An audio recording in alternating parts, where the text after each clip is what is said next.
আমার এই ইউটিউব চ্যানেলে সকলকে স্বাগত। আমাদের ক্লাস 2 এর সেকেন্ড টার্মের এক্সাম শেষ। এবার থার্ড টার্মের নতুন বই আমরা শুরু করব। পেজ নাম্বার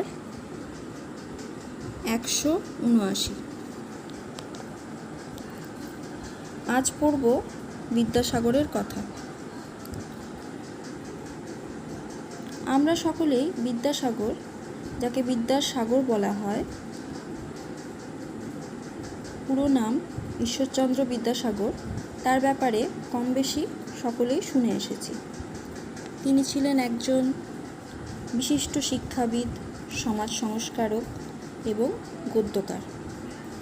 তার আসল নাম হলো ঈশ্বরচন্দ্র বন্দ্যোপাধ্যায় বা পুরো নাম ঈশ্বরচন্দ্র বন্দ্যোপাধ্যায়।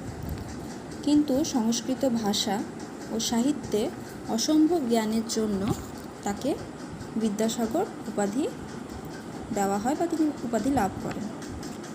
বর্ণপরিচয় বই পড়া থেকে আমাদের জীবনের ভিত্তি আমরা শুরু করি, তো সেই বই তারই লেখা। আজ আমরা তার জীবনের বিভিন্ন কাহিনীর মধ্যে পাঠ্যপুস্তকে এই যে কাহিনীটি, ছোট্ট একটি কাহিনী তুলে ধরা হয়েছে, সেটি পড়ব।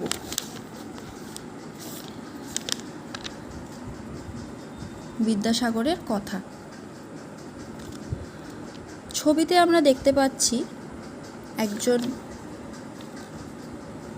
বড় একজন রয়েছেন, আর তার সাথে রয়েছে একটি ছোট্ট বালক।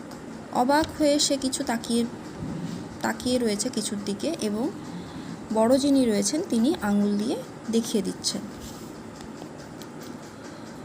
বাবার সঙ্গে হেঁটে কলকাতায় আসছে ছেলেটি।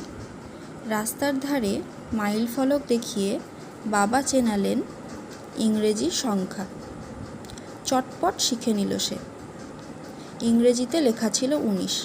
আচ্ছা, এইটুকু পড়ে যেটুকু বুঝলাম, বাবার সঙ্গে এই ছেলেটি, ছবিতে যে দেখতে পাচ্ছি সেই ছেলেটি, ইনি হলেন তার বাবা। তারা দুজনে হেঁটে হেঁটে কলকাতায় আসছিলেন। রাস্তার ধারে তারা মাইল ফলক দেখতে পান।